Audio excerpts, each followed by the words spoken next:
Tune in. Turn up. This Is Tone.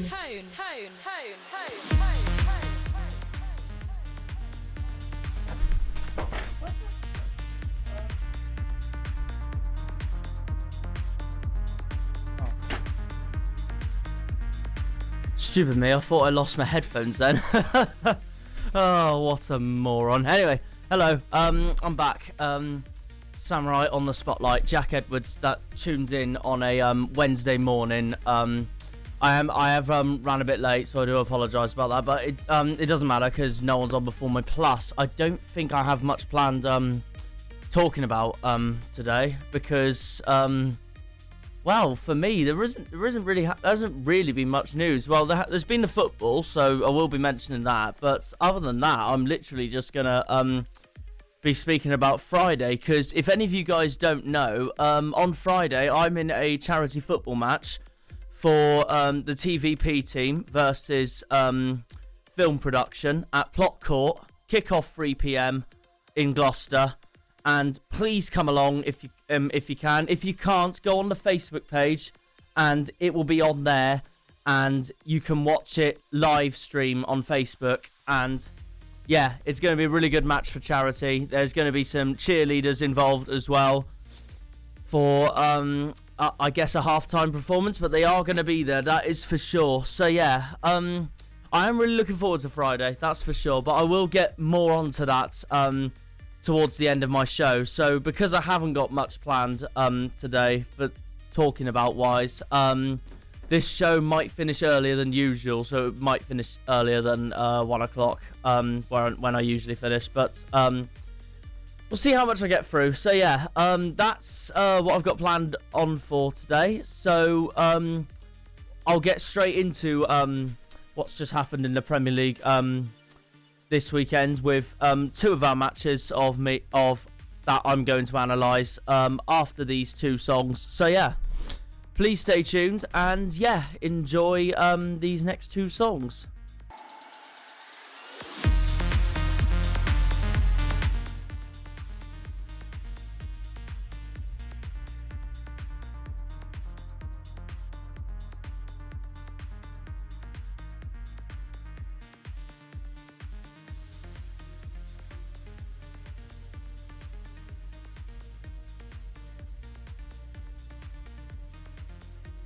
We started the my apologies. I forgot to put the microphone up. Yeah. Let me start that again.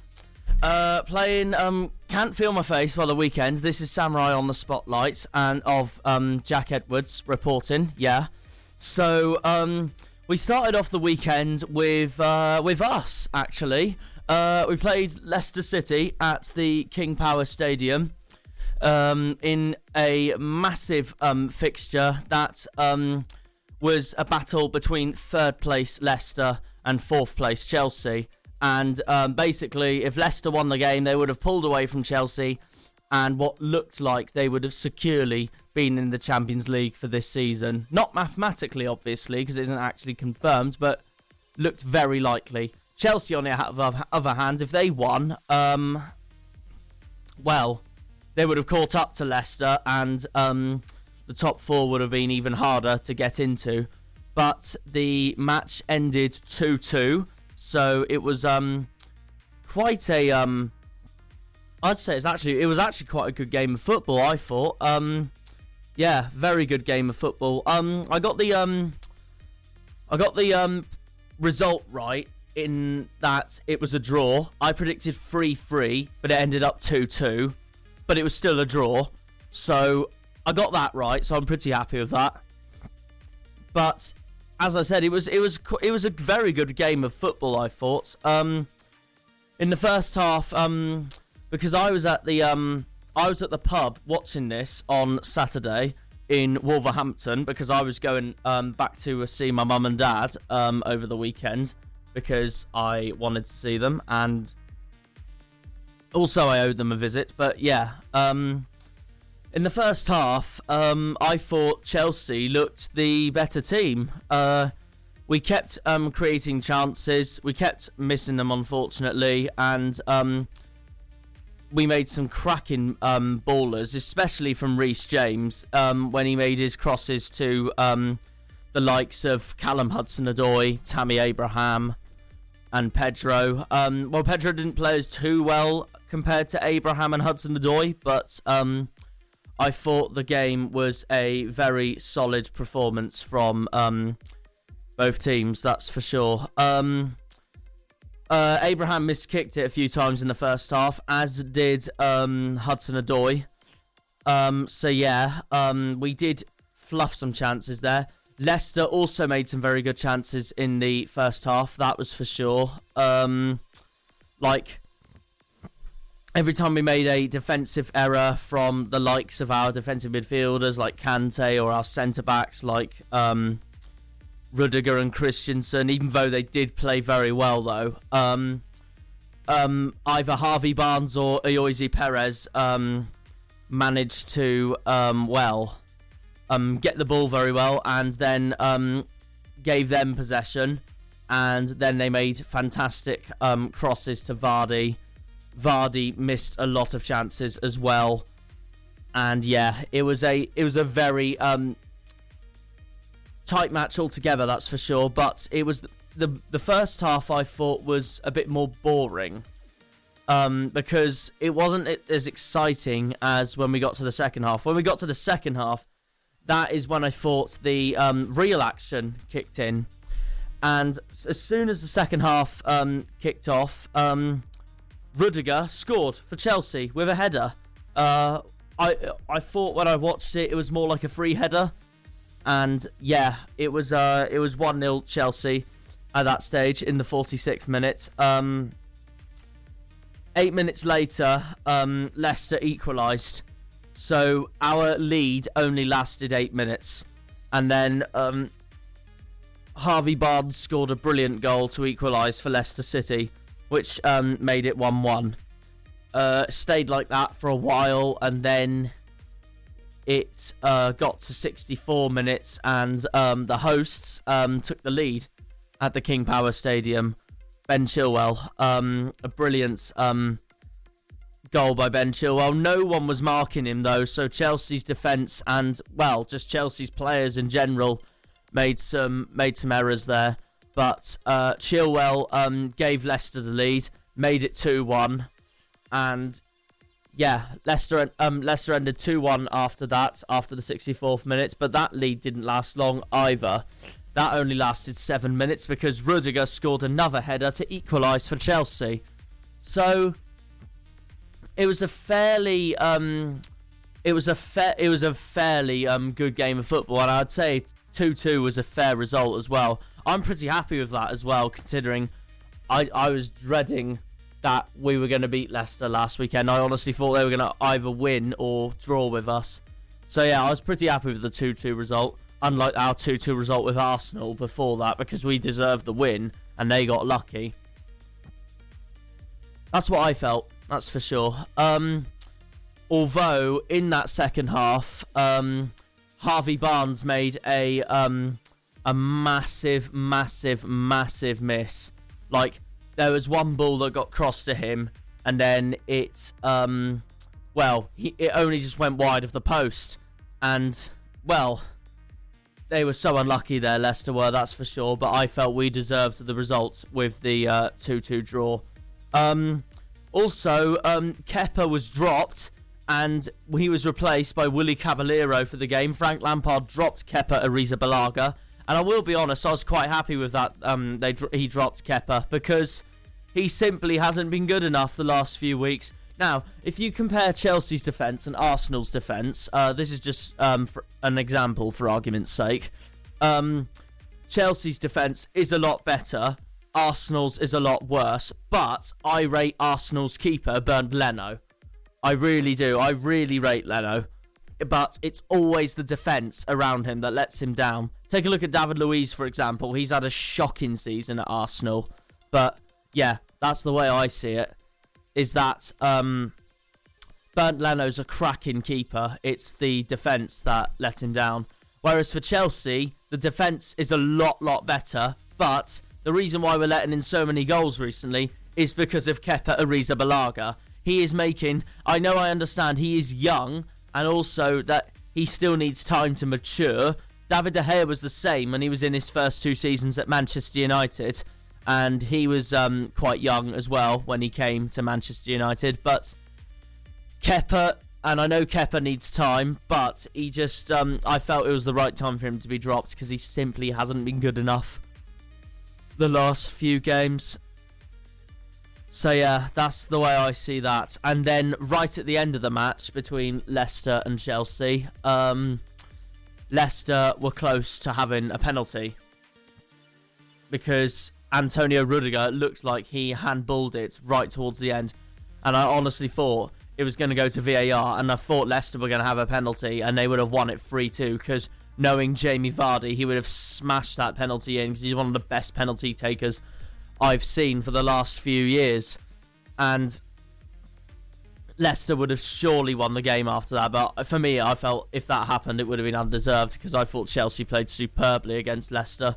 So I thought the 2-2 result was a fair result. So after that, that has left us still fourth in the table on 41 points. 12 wins, 8 defeats and 5 draws. Leicester are 8 points ahead with 15 wins, 4 draws and 6 defeats on 49 points. So we have catching up to do with how many games left? 13 games left to go, and our next game is a big one against Manchester United at Stamford Bridge. But that isn't until the 17th of February. We have got a break this weekend, so there won't be... Actually, no, my apologies. No, sorry, there are a couple of games on this weekend, actually. We got 4 games this weekend. Everton playing Crystal Palace on Saturday. Brighton playing Watford on Saturday. Sheffield United playing Bournemouth on Sunday. And Manchester City playing West Ham on Sunday. All the others are on the 14th, the 15th, the 16th and the 17th of February. So we have got a bit of a break there. But other than that, we have got 4 games coming up this weekend. So, yeah, my apologies. I thought it was some sort of winter break they were having for everyone. But no, just there are 4 games this weekend. So, yeah. Anyway, going back to the Leicester-Chelsea game. So, yeah, that leaves Leicester on 49, Chelsea on 41.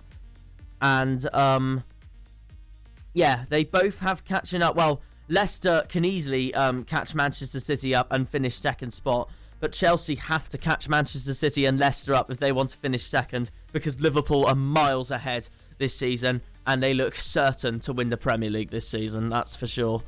So yeah, after that we had Newcastle taking on Norwich City at St James's Park. The last time these two teams met was in Norwich's 3-1 win over Newcastle at Carrow Road at the very beginning of the season. I predicted for this match a 1-0 home win for Newcastle, but it ended in a 0-0 draw. In a 0-0 draw, which was a disappointing result for both sides. Disappointing for Newcastle because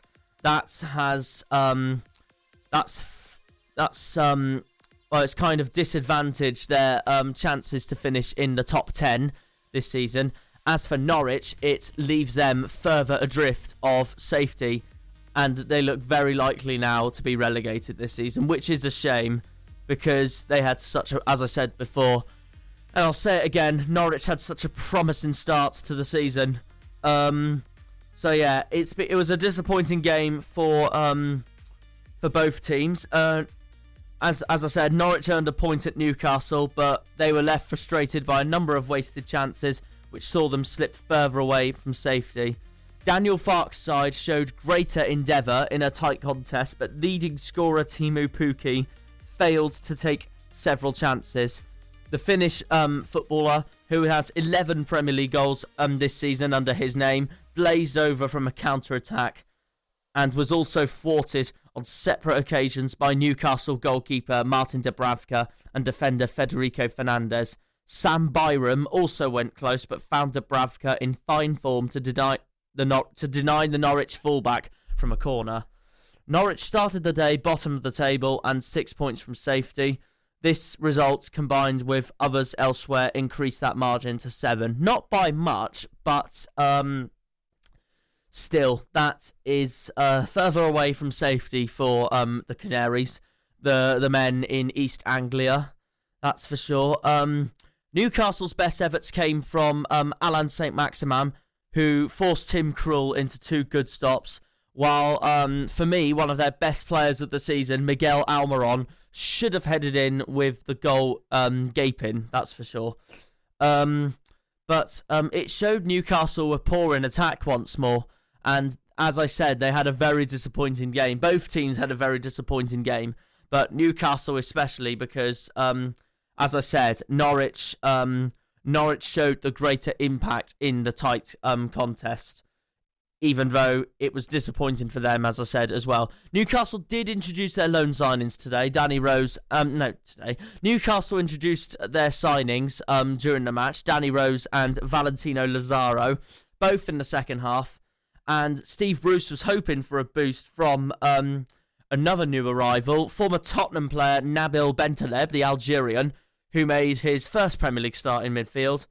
But he's a loan signing from Schalke at the moment. He showed some nice touches, but the Geordies showed once again that they tend to cause teams most danger when they are direct. But yeah, the game also demonstrated their need for informed striker for an informed striker. It really did, because Joe Linton again struggled. He's only scored twice this season, so it hasn't really been the best of seasons for Joe Linton.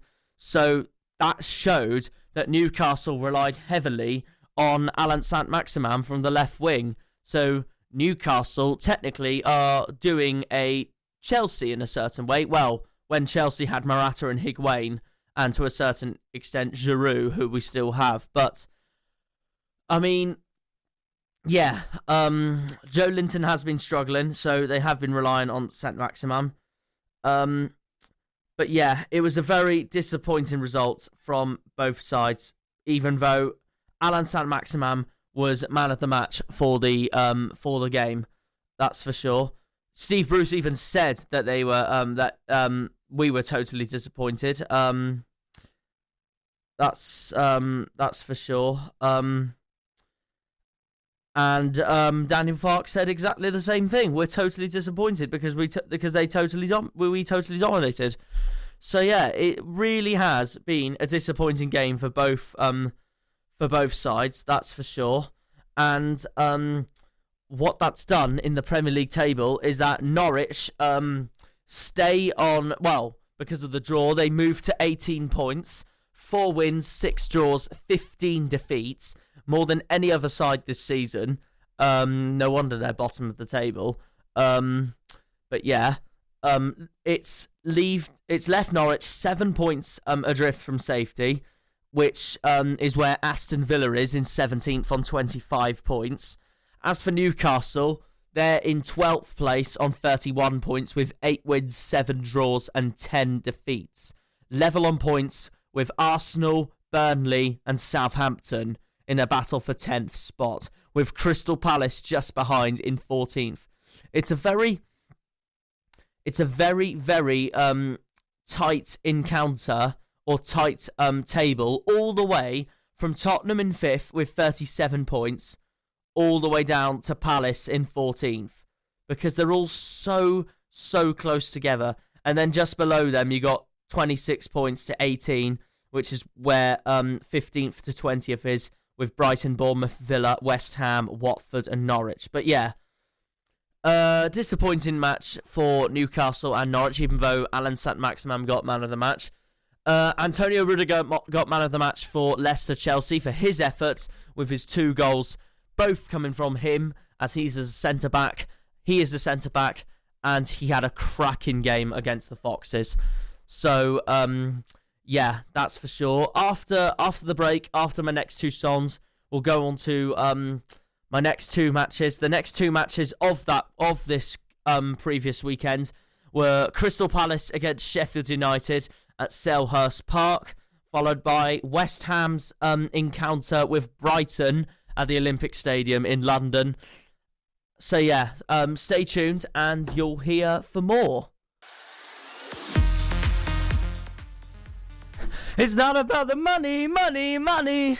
We don't need your money, money, money. We just want to make the world dance. Forget about the price tag. Oh, what a banger. For me, she is such an underrated singer. You know, there is one thing I haven't mentioned, I don't think, to anyone about Jessie J yet, is that when she came to the Eden Project back in my native Cornwall back in 2013, I went to see her live, and I'll tell you what, it was an awesome experience, man. It was great. But yeah, there you go, Playing Price Tag by Jessie J. A great song here on Samurai on the Spotlight. Honestly, 2011 just was such a brilliant year for music, and that takes me back to the memories, that's for sure. Yeah, there you go. Back with the Premier League. So we're now, the next match is that happened during the weekend was Crystal Palace versus Sheffield United at Selhurst Park, which turned out to be a 1-0 win for Crystal Palace. What did I predict over the weekend? I predicted Crystal Palace to win this match 2-1. But Sheffield United's remarkable form from their remarkable season is continuing. And honestly, Chris Wilder, however you pronounce it, they've literally had a fantastic season. And it's been an incredible story for them. The last time I saw them in the Premier League was 2006-07, back when I was, 7 years old. And they were relegation candidates under one of my favourite managers, Neil Warnock. And he's one of my favourites because he's funny. Anyway, so yeah, Sheffield United, only momentarily though, because obviously this is only just after what happened with Tottenham's match with Man City on Sunday. But after the Sheffield United match against Palace at Selhurst Park, the Blades moved up to 5th in the Premier League because there was one thing that summed up that match in a nutshell, and that was Vincent Guaita, Crystal Palace's goalkeeper's remarkable own goal. And I'll tell you what, it's one of the most ridiculous own goals I have ever seen. And this is not me mocking Vicent Guaita in any way at all, because I really he's a really nice guy, and he hasn't done too bad of a job at Palace, but the way I just could not believe my eyes when I saw the way he gifted that own goal. What he did was it went straight to his hands when the Spanish goalkeeper. He mishandled Oliver Norwood's corner, and when he picked up the ball, he then dropped the ball into his own net just before the hour mark, and that is where the goal counted for Sheffield United, and the Blades took the lead. And there you go. If it wasn't for that, it would have been a goalless draw unless Palace scored. So yeah, that's for sure. So another win for Sheffield United to continue their incredible season under Chris Wilder. It's been fantastic. That own goal gifted the Blades all 3 points at Crystal Palace, but honestly, a superb season it has been for Sheffield United. The thing is, though, it's ironic because the Blades actually created little up to that stage, but after that own goal, up to that stage where the own goal happened, but they held on to that their advantage for a hard-fought victory, and what a hard-fought victory it was. As I said, a brilliant season for them, it has been, and if they finish in that 5th spot, in the Europa League spot, it just shows how much of an incredible season it has been. For me, they will be in the top 10 this season for sure. Whether they finish 5th, 6th, 7th, 8th, 9th or 10th, I think they are going to finish in the top 10 for sure, for definite. Honestly, an incredible season for Sheffield United, and I really hope they continue their good form, unless they're playing us, and they still need to play us as well at Bramall Lane. We've already played them at Stamford Bridge, And yeah, that was a 2-2 draw. Anyway, going back to the game, the hosts, Palace, actually dominated possession, but they rarely tested the Sheffield United goalkeeper, Dean Henderson. And he actually did well to palm James MacArthur's powerful effort to safety not long after that opener. So the result lifts Sheffield United above Manchester United and Wolves, who ended up playing each other in the weekend soon. This weekend, soon in the weekend. I really don't make sense sometimes. Anyway, but yeah, because Man United and Wolves faced each other at Old Trafford during the weekend. So Sheffield United would have hoped for not the best of results for both of those teams, because both of those teams are battling Sheffield United and even Tottenham as well for 5th spot in the Premier League. And the main goal for those 4 teams is to catch the top 4. Well, when I say that, mainly 2nd to 4th, where Man City, Leicester and Chelsea are, because as I said before, and I'll say it again, Liverpool are miles ahead, and they are most certainly going to win the Premier League this season. So, the Blades grind out the win. It moved them 5th in the table, not for long when we get talking about Tottenham's match. And one of their players, John Egan, at the heart of another resolute defence for Chris Wilder's team, was man of the match. And honestly, an incredible season it has been for Sheffield United, and another brilliant result. I know they might have got a bit lucky during the match, but it's just showing that they're still going with fantastic performances. In a way, they've been more consistent than us, but yeah, that has, looking at the Premier League table, that has, I'll just get it up a second, because of Tottenham's result against Man City, which we'll talk about later on in the show, Sheffield United is 6th in the table on 36 points, with 9 wins, 9 draws, and 7 defeats. Crystal Palace, after that result, dropped to 14th. They're on 30 points, with the, complete opposite, near enough complete opposite of what Sheffield United's statistics are. 7 wins, 9 draws, and 9 defeats for Crystal Palace. That's for sure. And that's left Palace 14th in the table for the time being. After that, we had West Ham taking on Brighton in a thriller at the Olympic Stadium. What did I predict for this match? A 0-0 draw, because I thought both teams would struggle. Well, unlike the previous match with the Crystal Palace-Sheffield United match, which I got wrong, I predicted Palace to win the match, but Sheffield United won the match, so I got that completely wrong. For this, I predicted a 0-0 draw between West Ham and Brighton. It ended 3-3, so I got the draw right, but once again I did not get the scoreline right. And it was a the way I see it was that West Ham completely bottled the game, because at one stage they were 2-0 up.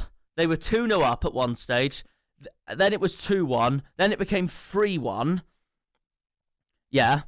And then it became 3-3. So West Ham blew a 3-1. He blew a 3-1 lead. So and even David Moyes said he was absolutely angry after the result of that. That's for sure. He put it as he said in the press conference, in the interview after the match, that West Ham conceded 3 terrible goals, and I mean terrible goals.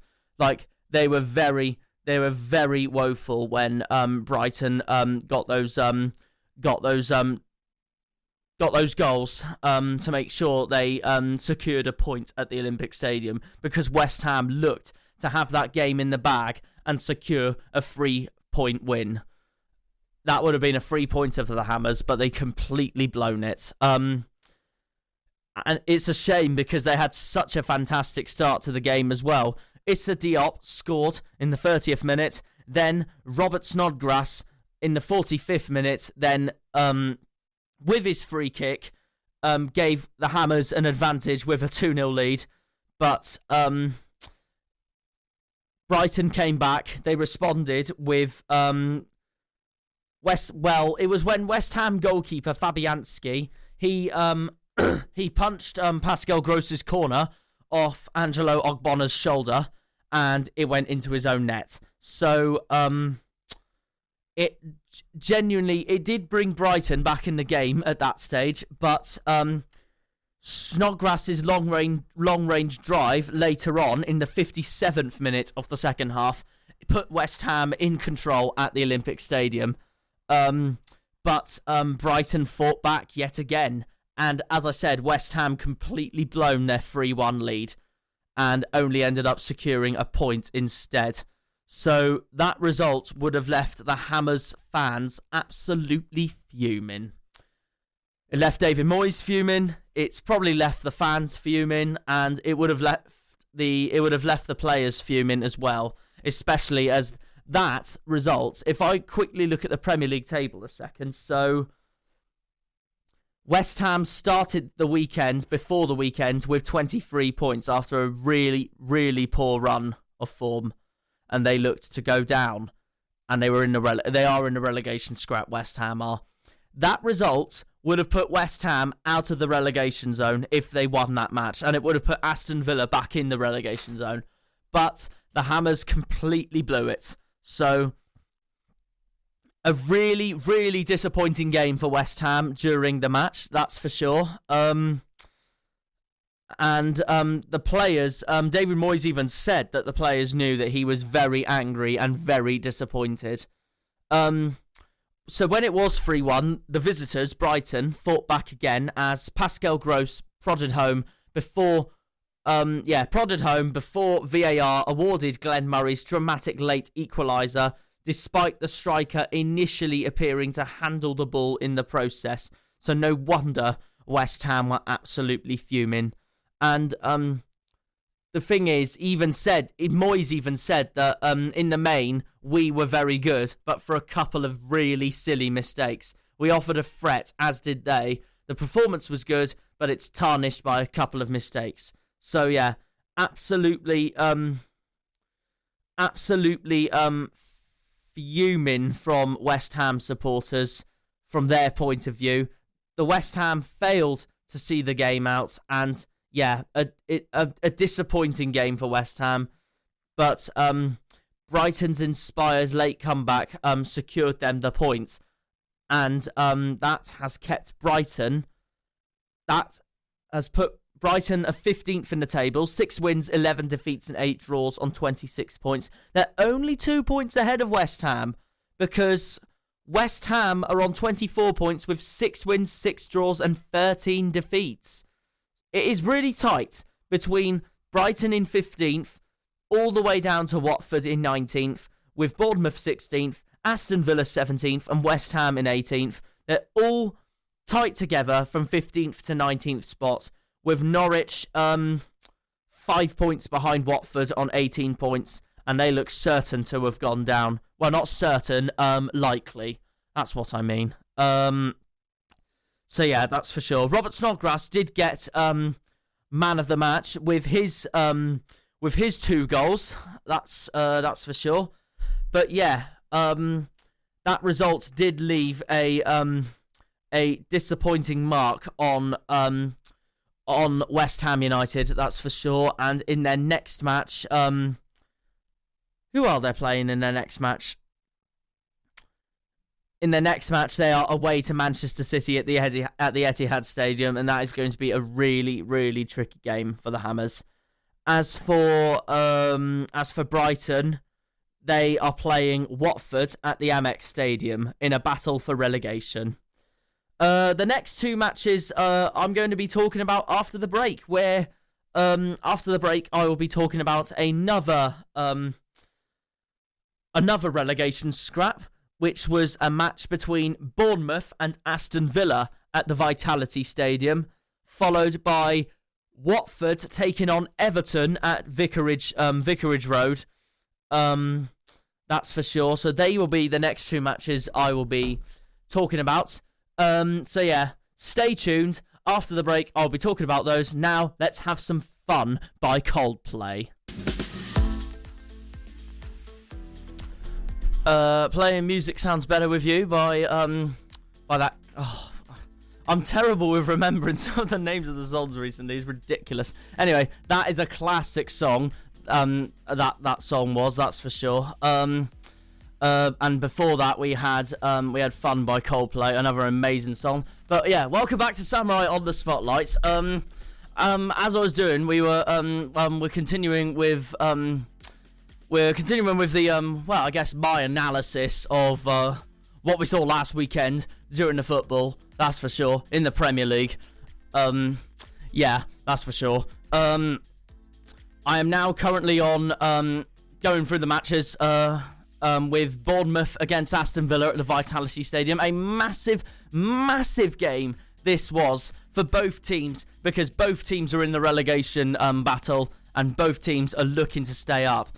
And what did I predict? Because Bournemouth have been on terrible form recently, I predicted Villa to actually win this match 1-0 away as well. An away win for Villa I predicted, because I thought they've been playing a lot better recently than Bournemouth, especially after their fantastic Carabao Cup win against Leicester. And that has put the men from Villa Park in the final against Manchester City.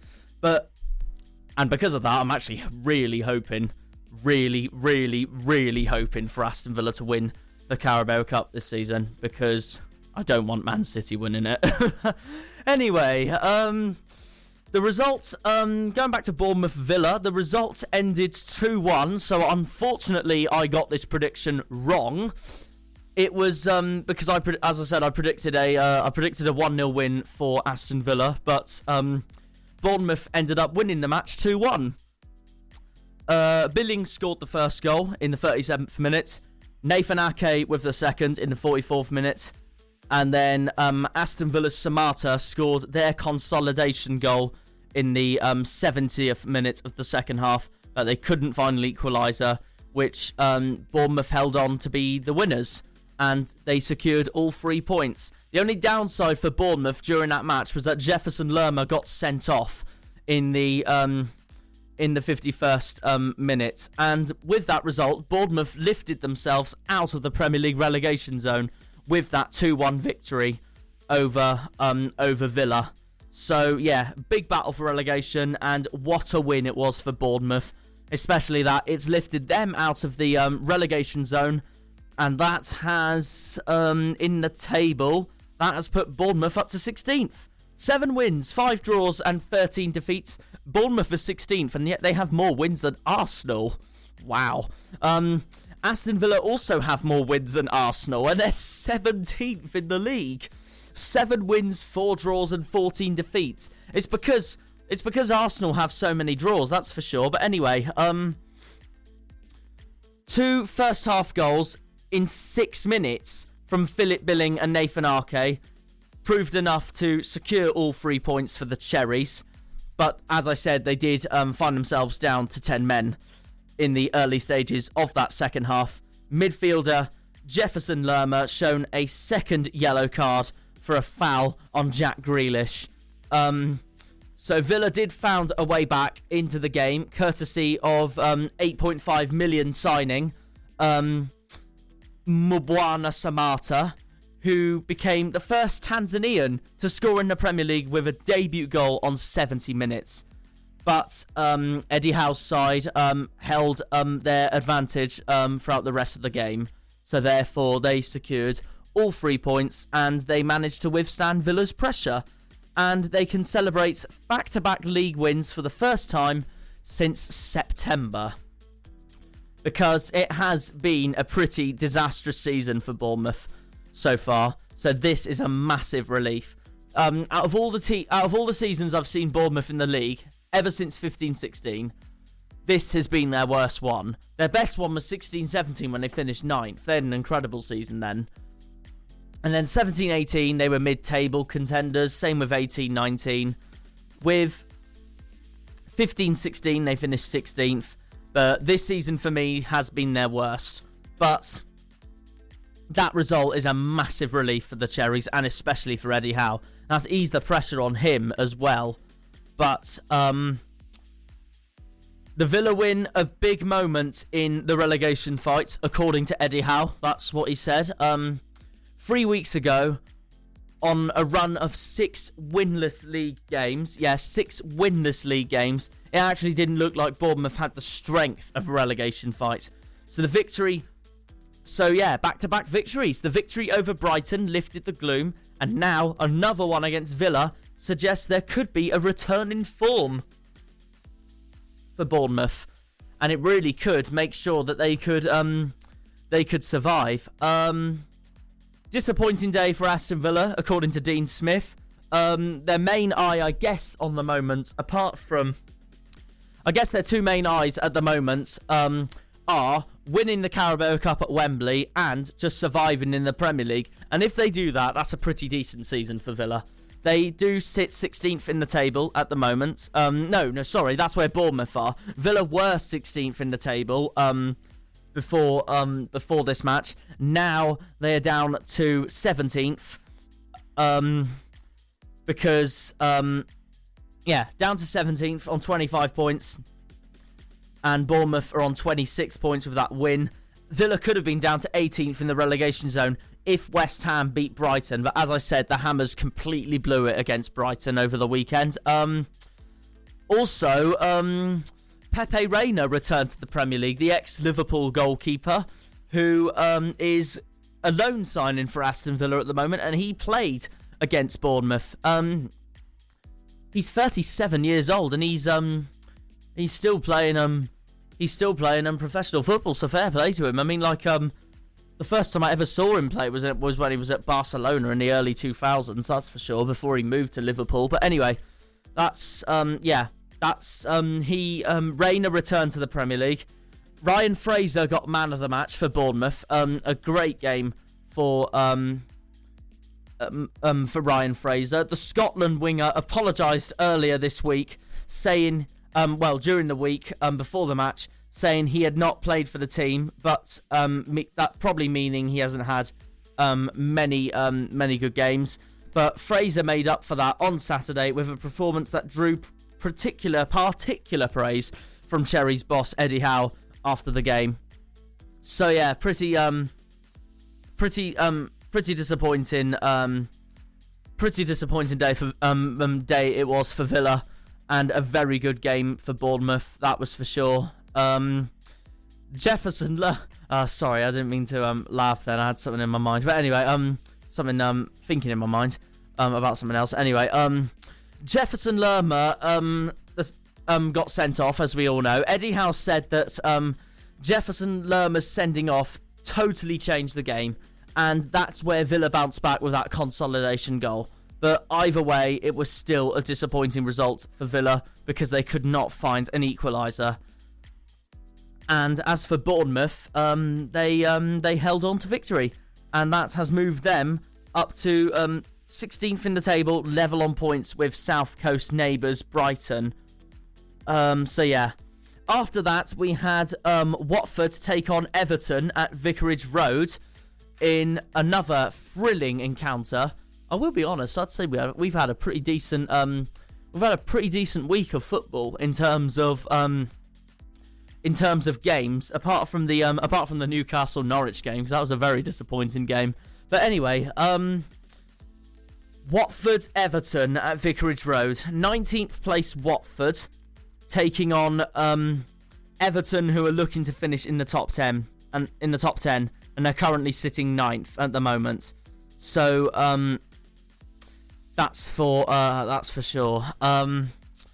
Watford were actually 2-0 up at the start, and at the start they were by far the better team. Everton was shocking at the start of the game at Vicarage Road. Messina and Roberto Pereira scored the first 2 goals for Watford, both in the first half, in the 10th minute and the 42nd minute respectively. Then in stoppage time of the first half were 2 Everton goals of Yerry Mina, and that that stunned Watford, that did, because Everton was shocking at the start of the game at Vicarage Road, but they bounced back straight away with those 2 goals from Yerry Mina, and it ended 2-2 at half-time when Watford really deserved the lead. But afterwards it looked worse for Everton because Fabian Delph got sent off in the 71st minute, and that left the Toffees down to 10 men again. And I'm saying again because I looked at the statistics of how many red cards each team has had during every single season in the Premier League ever since its inception in 1992-93. And Everton have had more red cards than anyone. So yeah, that's a new fact there, that's for sure, I guess. Well, a new fact that I mentioned on the radio show. But anyway, Fabian Delph, as I said, got sent off. And right at the 90th minute, right before full time, Theo Walcott secured the winner. And yeah, struck the injury time winner as 10-man Everton came back from 2 goals down to stun Watford in a topsy-turvy encounter at Vicarage Road. So yeah, a very, very tight game it was, especially that Everton came back after their disappointing and disastrous start to the game when Watford looked by far the superior team at the start of the game. Carlo Ancelotti's players raced to their jubilant supporters after Walcott applied the finishing touch to a counter-attack as Watford pressed for the winner. Yeah, excuse me. But Fabian Delph's dismissal for 2 yellow cards in 13 second half minutes looked set to temper the away side's comeback, but Walcott nudged home the 90th minute, and that secured the win for the away side. For the away side. Nigel Pearson said after the match that it hurts. Disappointing is an understatement. That's how he reflected after the match. Hurts for him, hurts for the players, hurts for the fans. And joy for Everton after a few vulnerable positions. So it was a very tight game. Everton ended up winners by stoppage time just before full time. And what that's done to the table is that Watford remain in the relegation zone with 5 wins, 8 draws and 12 defeats on 23 points.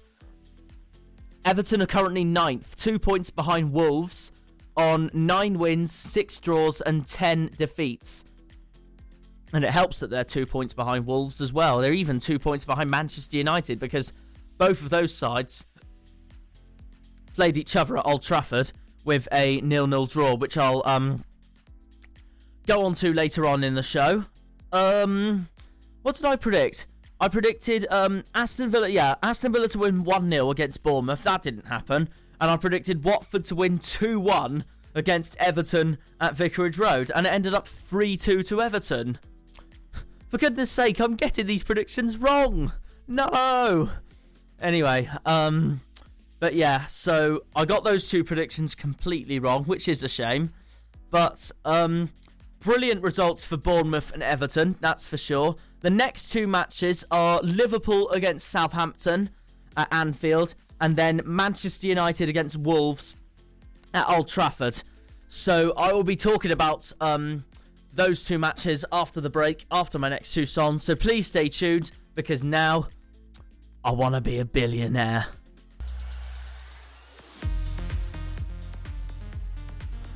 Playing Another Love by Tom Odell. This is Samurai on the Spotlight. Jack Edwards reporting, that's for sure. Still going on with the football results, I guess. Yeah, for the Premier League. 4 matches to go. Liverpool against Southampton. Manchester United against Wolves. Burnley against Arsenal. And then Tottenham against Manchester City in a Big Six clash. Well, so-called Big Six clash. So yeah, the last 2 I will be talking about after my next 2 songs, that's for sure. Liverpool took on Southampton at Anfield, looking to increase their lead to 22 points at the top of the table, and I predicted Liverpool to win this match 3-1. And guess what? It ended 4-0. It's, I actually, so I got the win right. I didn't get the scoreline right. So yeah. Southampton, though, actually started the match really, really, really well. Like, it was really, really well. Really well, Southampton started the match. But, Liverpool's, Oxlade-Chamberlain's goal, the first goal for Liverpool, completely changed the match.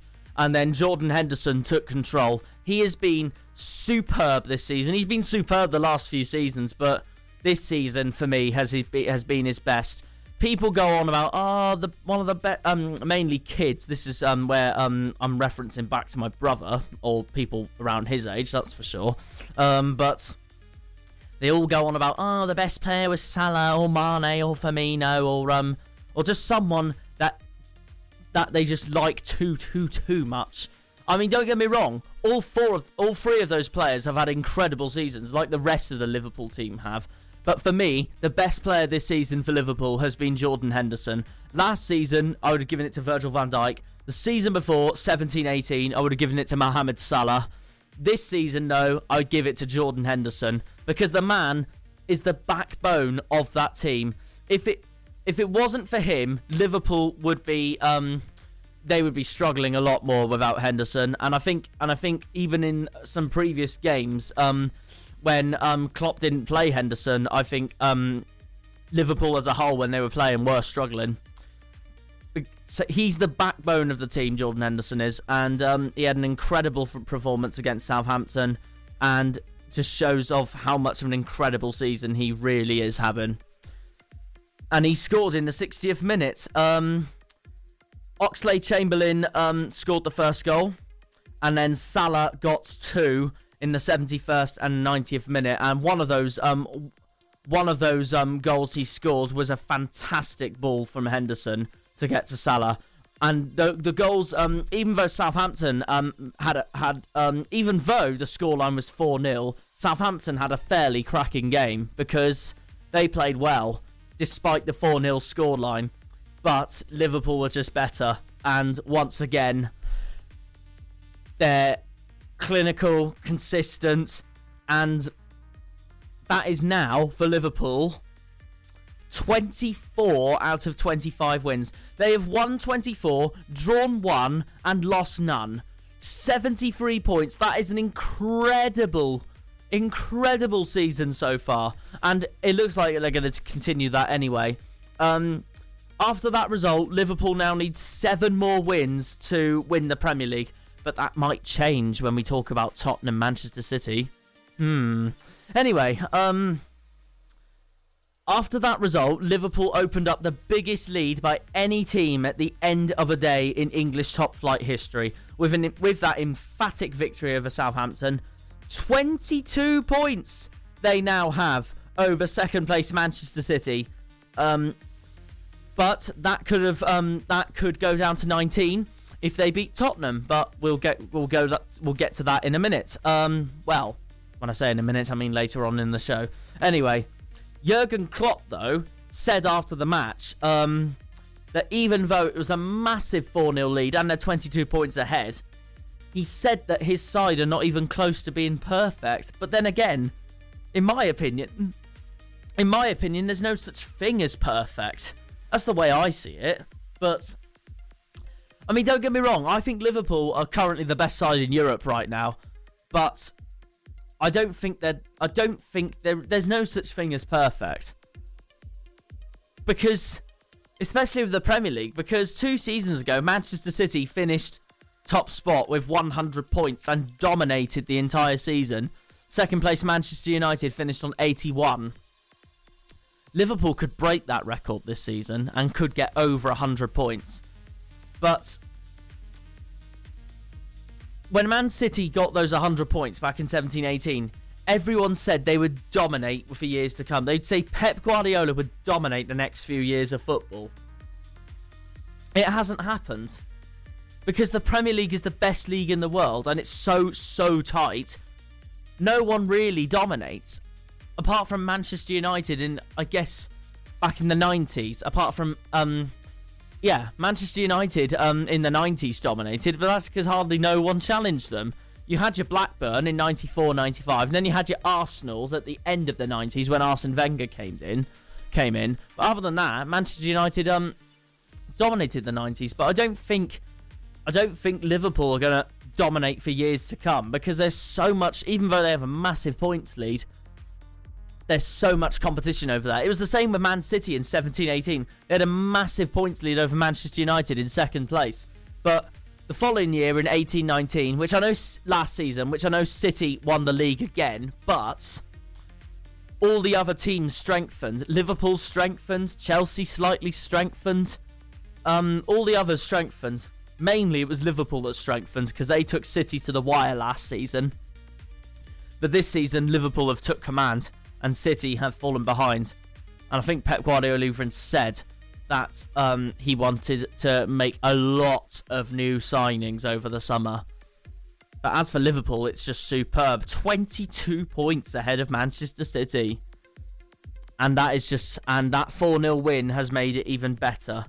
Southampton at the moment sit 13th in the table after that defeat, with 9 wins, 4 draws and 12 defeats on 31 points, level on points with Arsenal, Burnley and Newcastle. Burnley and Arsenal actually faced each other at Turf Moor, which we'll get to after my next 2 songs. But another superb win for Liverpool, and they're really not far from winning the Premier League now. Really not far. They're getting closer and closer to lifting that first Premier League crown, and it will be their 19th league title overall. It really has been a superb season for Liverpool, and for me, that I know they haven't won the league yet, but so far, really, their greatest season in Premier League history. What a job Klopp has done. The man is, and I hate to say this as a Chelsea fan, the man's a genius. And he's a legend. He's already a legend for that club. Incredible it has been for Liverpool. As for Manchester United, they faced Wolves at Old Trafford in a battle for catching Chelsea, the likes of Chelsea and Leicester, for the Champions League spots. And this was a big match for Manchester United because they signed a big signing over the January transfer window. The new £47 million new arrival, Bruno Fernandes from Sporting Lisbon, played on his debut against Wolves back on Saturday. And I watched this match with my family, considering that my brother watches Wolves anyway, considering he plays for Wolves in the under-10s. Under 11s, as I should put. That's for sure. He's in the academy, my brother is. So I do actually tend to watch Wolves quite a lot recently. That's for sure. But anyway, the match itself between Manchester United and Wolves ended in a 0-0 draw. Same as Newcastle and Norwich. It was a fairly disappointing game. I predicted Manchester United to actually win this match 2-1, but it didn't happen. And Wolves put in a fine performance against the Red Devils, and Bruno Fernandes was unable to inspire United to victory on his debut, and they had to settle for a goalless draw against Wolves. But it was end-to-end from both teams. I thought United looked the better team, only just, but either way, it was a disappointing match for both sides. It was a solid, I'd say a fairly solid debut for Bruno Fernandes. But as for Wolves, this was a match where I guess it was called familiar foes, really, because this was the third meeting between these sides in the space of 29 days, and their 6th encounter in less than a year. They really have been familiar foes recently, Manchester United and Wolves. But the visitors did have plenty of chances. Raul Jimenez forced an excellent second-half save from United keeper David De Gea, And Roman Seiss, who my brother met the other day for a selfie, was heading over when he was well placed to do much better 11 minutes from time. Wolves also played their new signing, Podence, and he had a shot on the turn, blocked near the end, although Wolves' marathon season appears to have caught up with them, and they, more than most, will be thankful for the 2-week break that lies ahead. The main news, though, for Manchester United was that this was, Munich was remembered. The biggest tragedy in United's history when 8 players were among the 23 passengers who died when the team plane crashed in Munich. So yeah, obviously darkest day in Manchester United's history, and they did and it was remembered during the match. Awful moment. But yeah, as for the match itself, it was a goalless draw. 0-0 draw between Manchester United and Wolves. I wouldn't say fairly disappointing, but it was quite end to end as well between the two teams. Both teams had their chances. I thought United looked slightly the better team, but Nuno Espirito was happy with Wolves' spirited performance. Aaron Wan-Bissaka was given man of the match, but I would have, in all honesty, given it to Juan Mata because it was actually the first time I've seen him play in a long while, and Mata had quite a fine performance, if I'm going to be honest, and he was so close to scoring at one stage as well. But Wan-Bissaka had a fairly solid performance as well, as with new signing Bruno Fernandes, but he didn't score. But as for United, that will leave that's put United down to 7th in the table after the result we're going to see with Tottenham in a minute. That's left Man United 7th in the table with 9 wins, 8 draws and 8 defeats on 35 points. Wolves exactly the same on 35 points in 8th spot. The only thing being they've had 8 wins, 11 draws and 6 defeats. So Manchester United have the same amount of defeats as Tottenham and also as us. So I never knew that. But United are 7th in the table. They can easily get back up to 5th if they beat Chelsea at Stamford Bridge. Hopefully, touch wood, that will not happen. But anyway, if they do, that will move them up to 5th, depending on how Tottenham do in their next match away to Aston Villa. But yeah, a 0-0 draw between United and Wolves. And then we'll go on to the last 2 matches of the weekend after my next 2 songs. Love Runs Out by One Republic and Bounce by Calvin Harris. And then we'll talk about Burnley against Arsenal and then Tottenham against Manchester City. The radio show isn't too far from finishing, so please stay tuned.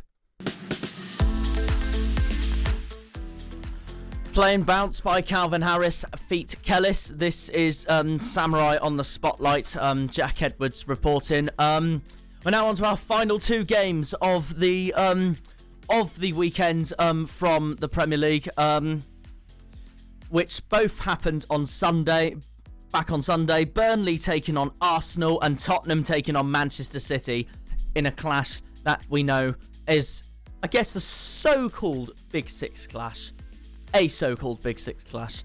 Anyway, so for Burnley-Arsenal, I predicted an away win for Arsenal because I honestly thought that Turf Moor was one of their strongest away grounds. So I backed Arsenal to bounce back this on Sunday and win a match to get their 7th win of the season. But no, it ended Burnley 0, Arsenal 0.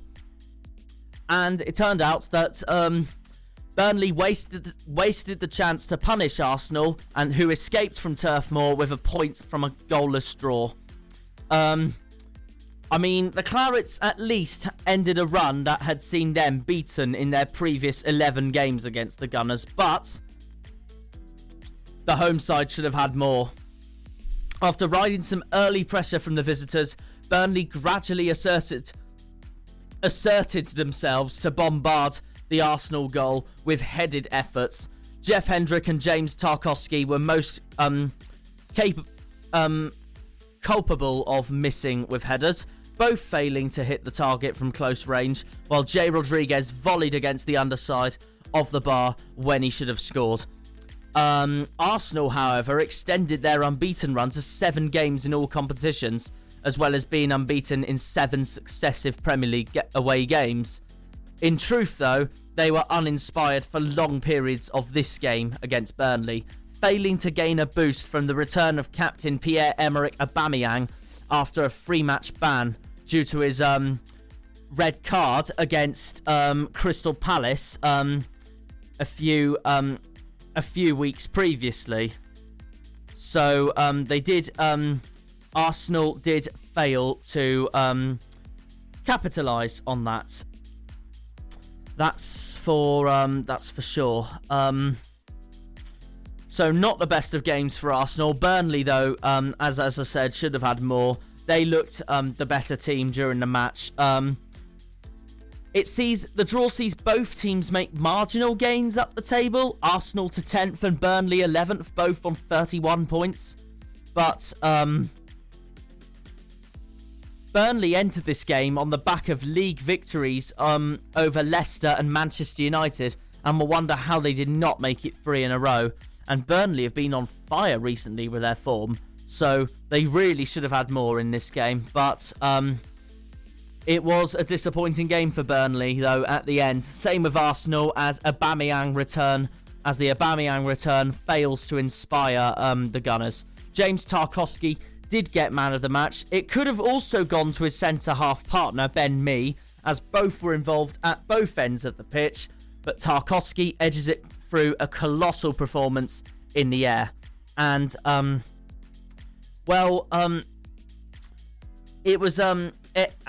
match ended 0-0, and after that result, it put, as I said, it put Burnley in 11th, Arsenal in 10th, both on 31 points. Burnley have 9 wins, 4 draws and 12 defeats, while Arsenal have 6 wins, 13 draws and 6 defeats. It's crazy that Arsenal have only had 6 wins in 25 games, and that is not good enough for a team like Arsenal, especially that they're meant to be one of the biggest clubs in Europe as well. So really, really disappointing this season has been for Arsenal. And if they want to get towards the top 10 and even towards the Champions League spots near 4th, they need to bounce back for the end of this season. So that's what happened between those two. The last match of the weekend was Spurs against Man City at the new White Hart Lane, which saw this was Tottenham's first game without Christian Eriksen, because Christian Eriksen departed Spurs after being in the Premier League since 2013-14, and therefore that is a blow for Tottenham. A blow for Tottenham, seeing Christian Eriksen joining Inter Milan for 17 million, and that is actually quite a bargain, if I'm going to be honest, considering the transfers now these days. Because most big transfers these days are now like over 100 million or something. It's a joke. Cristiano Ronaldo's transfer from Manchester United to Real Madrid was around roughly 80 million back in 2009. But with Christian Eriksen gone, Tottenham announced the signing of someone else. This time, they signed Dutch midfielder Steven Bergwijn, and he marked his debut with a superb volley as Tottenham won a bad-tempered Premier League affair with 10-man Manchester City to boost their top 4 hopes. A 2-0 win for Tottenham. Excuse me. Even better for Tottenham that Alexander Zinchenko got sent off for Man City in the 60th minute, but this was a really, really, really disappointing result for City. And with their sixth defeat of the season, it now looks like that it is really, really and officially all but over for Man City. All but over. They've literally had it. I'm going to check the Premier League table now to prove my point. Man City have had 16 wins, 3 draws and 6 defeats with 51 points. They are 22 points behind Liverpool, and it's going to take them ages to catch up with them now. It really is. Liverpool, after that result now, Liverpool now have 6 games left to win the title. Liverpool need to win 6 games and the Premier League crown is theirs. Liverpool can win the Premier League as early as the middle of March. That is how well they've done this season. That's how dominated they have been this season. Honestly, they've been superb this season, and Man City have had a really disappointing season in the Premier League. I know they're second, but they're nowhere near the title fight with Liverpool. The title really does look like it's going to belong to Liverpool now. A disastrous game for Man City, with Tottenham winning 2-0, Zinchenko getting sent off, Bergwijn scoring the first goal on his debut, with Heung-min Son adding a second for Spurs. And it boosted Tottenham's top 4 hopes, so a great result for Jose Mourinho over his old foe, Pep Guardiola. So that puts Spurs up to 5th, 4 points behind Chelsea, while City remains second, 22 points behind Liverpool. And yeah, just said here, Liverpool can win the title on the 21st of March when they play Crystal Palace. But yeah, the 22-year-old's goal came from... this is Steven Bergwijn I'm talking about. It came with Spurs' first shot on target after Zinchenko had been dismissed for a second yellow card, and City midfielder Ilkay Gundogan had seen a first-half penalty saved by Hugo Lloris. Hugo Lloris, who secured his return in the Premier League, and he had a fantastic game on his return, because Spurs have been so inconsistent recently with their second keeper, Paulo Gazzaniga. But Lloris had a very fine game indeed against Man City.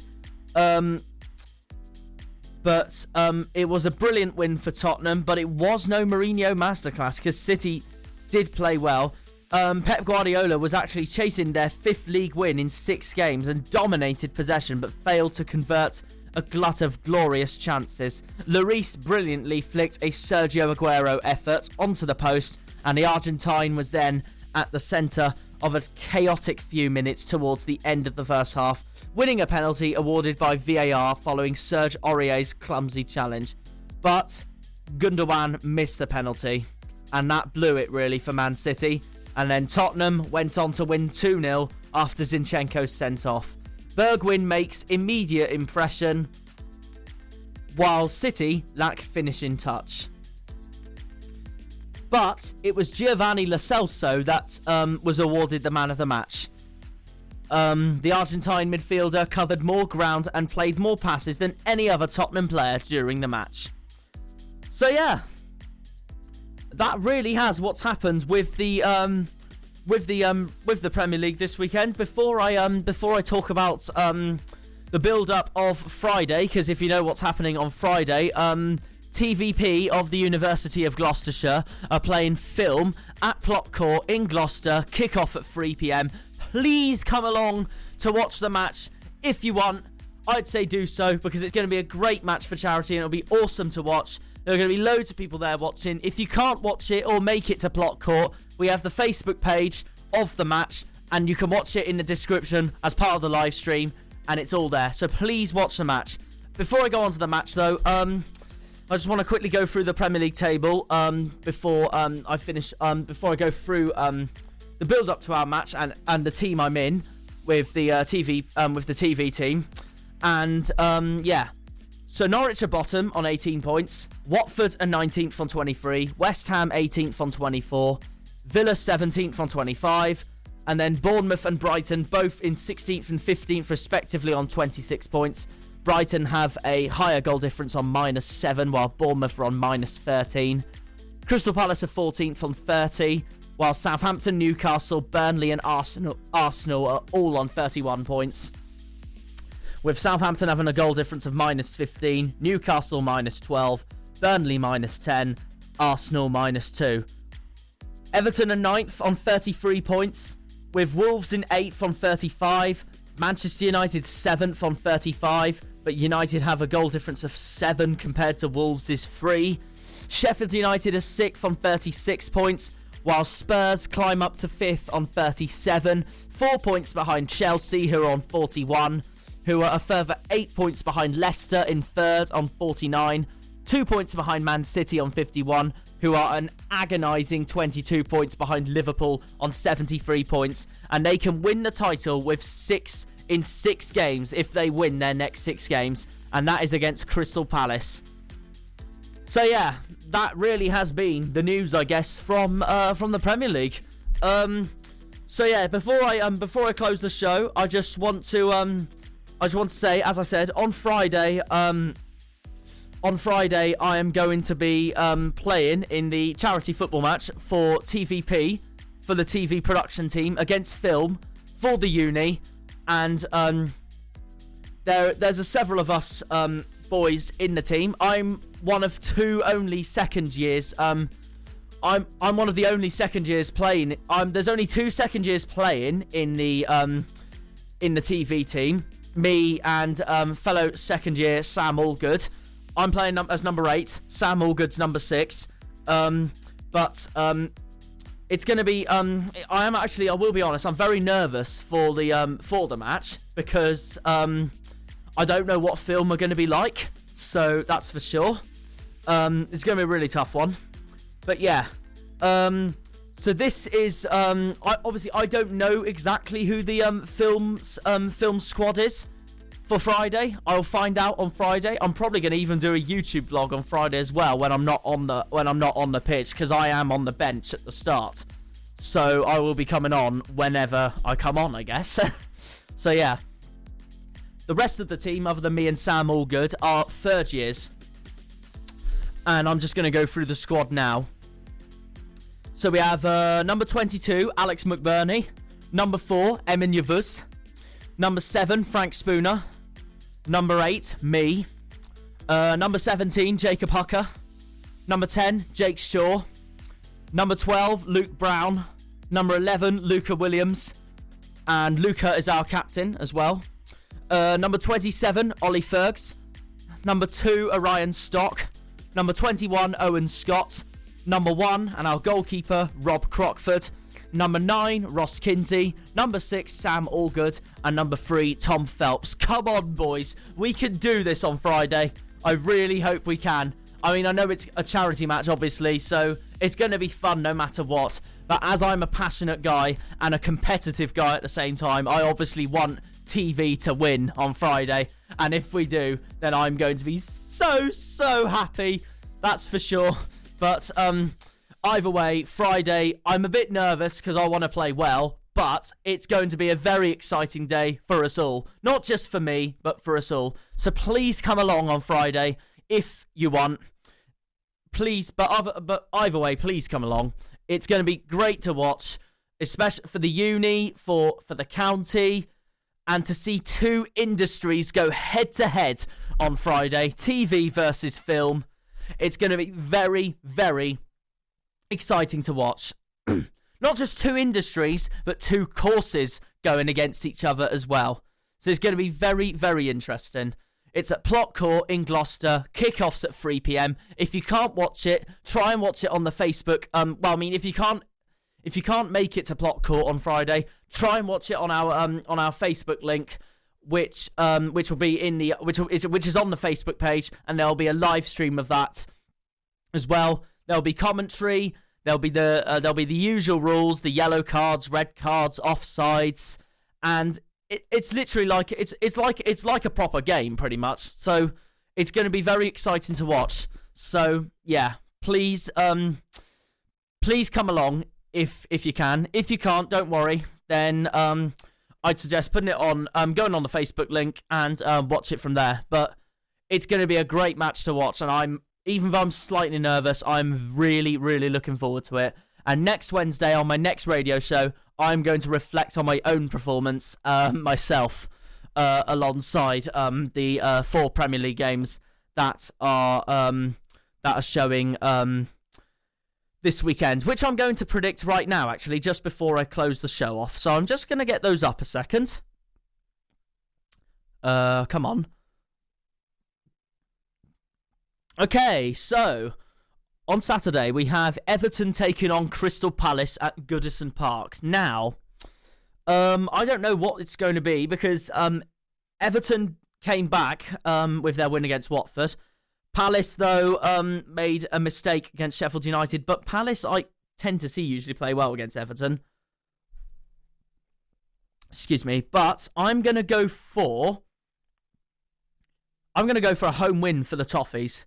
I'm gonna go with a 2-0 win for Everton.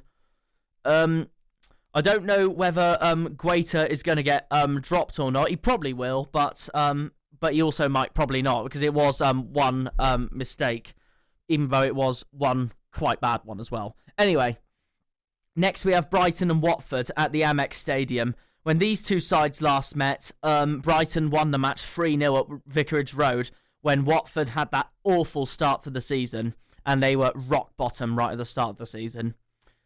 That's tricky. I'm going to go with a 1-1 draw for this one, for that relegation contest. Sheffield United take on Bournemouth. The last time these two sides met was a draw at the Vitality Stadium. I'm going to go with... the thing is, the Blades they've had a superb season and I can see a home win, but after Bournemouth's inspiring performance against Villa and that they've had back-to-back wins against Villa and Brighton, I'm going to go with a draw here because I think it's going to be tight. I'm going to go with a 2-2 draw between Sheffield United and Bournemouth.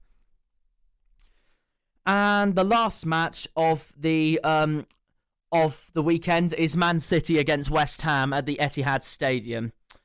I think Man City are going to bounce back from their disappointing game against Tottenham. 4-1 winners.